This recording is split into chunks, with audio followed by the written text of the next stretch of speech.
I hate meeces to pieces.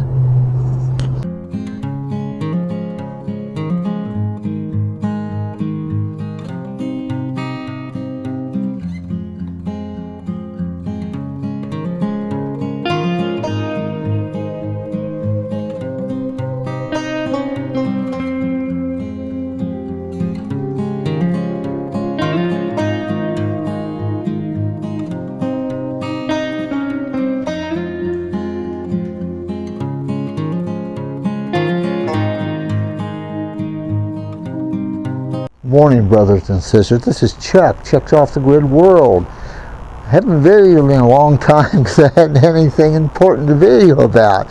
I've just been at home, just taking it easy. Hadn't been out camping all that much. Although we did go to New Mexico, I think in November. But we're at home now and been having some issues with my truck, my 2001 Ford Explorer Sport Track. I want to share this with you. Maybe it could help you with a similar problem. Okay, I don't know where to start with this story, but what happened about, I don't know, shortly after I got back from New Mexico, maybe early December, late November, I don't know. Get up in the mornings, when I get down to about upper 30s or something, start the truck up, and it would shake like crazy. It wouldn't, I knew there was something wrong. It acted like it was only running on 5 cylinders, so 6 is the V6. The cylinders go like this and like this, and just wasn't right. So the first day I got up, I drove it to Walmart, which was maybe 10 minutes away because stoplights. It was warmed up. The engine was totally warmed up. It's still vibrating like crazy. Went into Walmart, bought a few things, came back out. Maybe 10 or 15 minutes, 20 minutes later, started it up and it ran perfectly. Smooth as can be. I thought, okay, that's just a weird thing, but perhaps they just go away. Okay, so I drove it the rest of the day, various places, you know, around town, but it seemed to run perfect. So put it back in the garage. The next morning, got up, started up again, same exact thing, vibrating like crazy. And so I drive it over to I guess it's O'Reilly's I took it to, and had it scanned, and the scan code came up, so get out of the shadow here, with a PO 303, and I did some research on the internet, and what that means is there's a number 3 cylinder, which on this particular vehicle it goes 1, 2, 3's in the back, way back in there, and number 3 cylinder was what they're saying was misfiring, and what it suggested was new spark plug wires and a new spark plug. Okay, so I got it at home and I looked it over, couldn't figure out what's going on. I took the spark plug wire and checked the spark plug wires, made sure the spark plug wire was, this one's, I think this one's number 3 here, made sure that it was connected properly. I also checked the spark plug wire, made sure it was properly connected and tight. In order to do that, you got to take this wheel off here and get underneath there and pull that cover off, this cover right here off, to get to that spark plug and spark plug wire. So that's what I did. So put the spark plug wire, checked it, started the engine back up. Guess what? It's running perfectly again. Thought I fixed it. No problem. Okay. Go around a little bit that same day. Took it, put it in the garage. The next morning, got up. Guess what? Vibrating again. Still not right. So I said, okay. It says here to replace the wire in the spark plug. So that's what I did. Put a new spark plug wire on it, and spark plug started it up, run perfect. Thought, okay, I fixed it. No problem. Okay. Go around a little bit, everything run perfect. So, next day, get up, start it up again, guess what? Same deal, vibrated. So now I'm getting serious. I said, well, okay, if it's an electrical problem, the next thing would be this, I think it's called a coil something, spark coil, for lack of any other word. I'm not sure what it is. But so I replaced it. This is the original one right here. I went to a junkyard and pulled one off a 2001 Ford Explorer with, I think the odometer said 250,000 miles on it. Took it in there to pay for it, and they wanted $40 for it. I thought, I think even more than $40. That's a little excessive. I was looking online, I could buy one for $30, shipped free, plus tax. And that's what I did. I bought this one here, replaced it. This is my original one. This is the new one. Put that on there. Started it up, ran fine. Next day, same problem, still vibrated. So at this point, I'm not really sure what's going on, but so I did some more research, and if there's an electrical problem, I'm thinking, okay, well, maybe I should check the wires going to the fuel injectors. Well, as you can see, it's really difficult to see anything. I was able to dig down there and find them, and check the connector, and the connector was fine. Checked for corrosion on it, it's fine. Everything looked good on there. So I didn't understand what was going on. Then I started looking up in this area here, but you can't see it now because I got it covered, and they had this plug. This is not the original plug, but I'm just showing you what it was like. This plug right here, which it does go to the number 3 wiring, and right here it was chewed on. There was cut away at least halfway. I don't know how many strands this wire's got in it, but let's just say it's got 15 or 20 strands. Well, half of it was eaten away right at the edge there, place where I couldn't repair it. I tried to solder it, it didn't work. So I just decided to take and cut this box out, this connector out, and solder the wires and tape them and put them back together. And then in order to protect that area, I put this stuff here on it, on top, to top it off, so it wasn't exposed.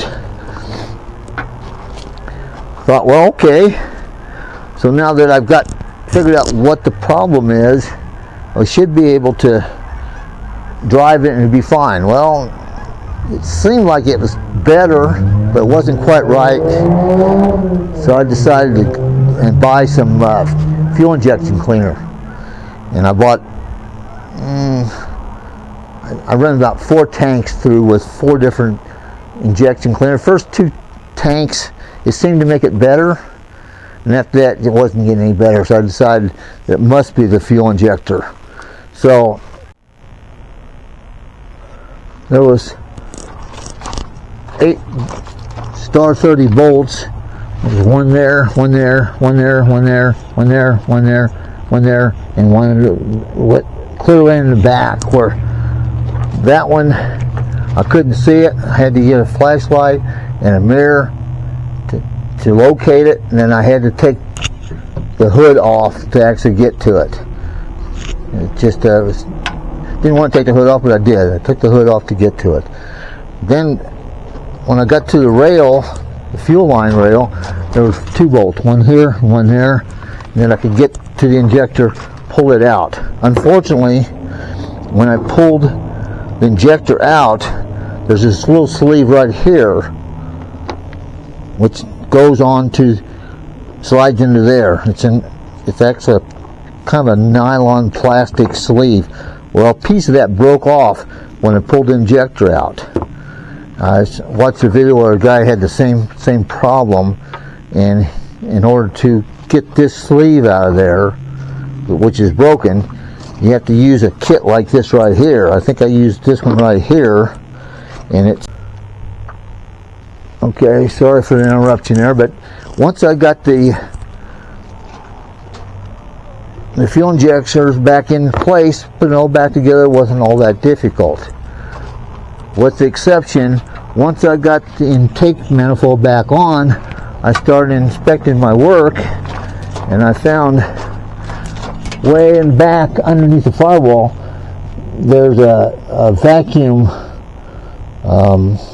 diaphragm back there with a hose going to it, and apparently I had pulled that hose loose because I grabbed it in my hand and I could pull it out. So I had to take this manifold back off again, which wasn't that difficult once I knew how to do it. But be careful with that, because that can happen very easily. But I got it back together, started it up, and it's run perfectly ever since. It's actually running better now than it was for several years. But I think probably because the fuel injection cleaner probably helped the fuel injectors. But just going to show you, better show you how this thing here works. It's actually designed to pull bearings out and seals out of an engine or something. But see, I've got that seal on there right now. When you tighten this up, it tightens onto this right here, and then you can take, it's hard to do one hand, and you slide it.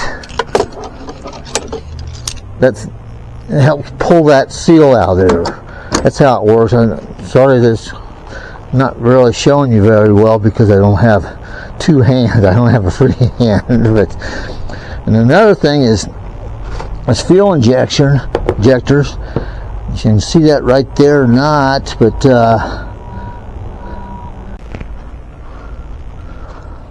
the way these fuel injectors work, I cut this one in half, and I don't know if you can see that or not. There's a bunch of little bitty wires, real fine wires, around a coil, like a pipe, which creates a magnetic field. And so what I'm thinking, what was happening is when I'm driving the car, and this wire back in here was half gone, that instead of getting 14.5 volts going to the fuel injector, is maybe only getting 6 or 8. And so whenever you cut down the voltage like that, it creates resistance and heat. And I think the heat got to these real fine wires and it started melting them. And so when I put an ohm meter on it, don't quote me now, it's supposed to have 1.5 ohms to 2 ohms, but don't quote me on that figure. Well, this one had 0. You put the prongs right there and right there. This one had 0. Now, so I think the 0 was probably when it was cold, and when it warmed up, it probably had some. But I didn't test it when it was warm, so I don't know. But now that I replaced those, it's running great, running perfect. So hopefully that takes care of that issue, and that's why I hate meeces to pieces. Another thing, some people seem to think that when you're camping off the grid or something, you should, instead of having your hood closed, you should open your hood, and the rodents won't like to be in there, or the animals, because there's too much light, especially at night, you know. But to me, what's it doing? To me, it's saying, come on in. Food's good. Water's great. Any old animal wants to come in here. Skunks, bears, raccoons, mice, rats, you know, anything, squirrels, rabbits. Come on in. You know, that's an invitation to me, so I don't know if that works or not. I'm not doing that anymore. What I'm going to do is I'm going to put lights underneath it. I do that on my RV. I have a strip of lights I put underneath the RV. The neighbors sometimes don't like that when I'm camping out in the wilderness because they want total darkness, but oh well. I'm going to put a strip of lights underneath the RV as well. I mean, underneath the truck as well. Alright, well, thank you for watching.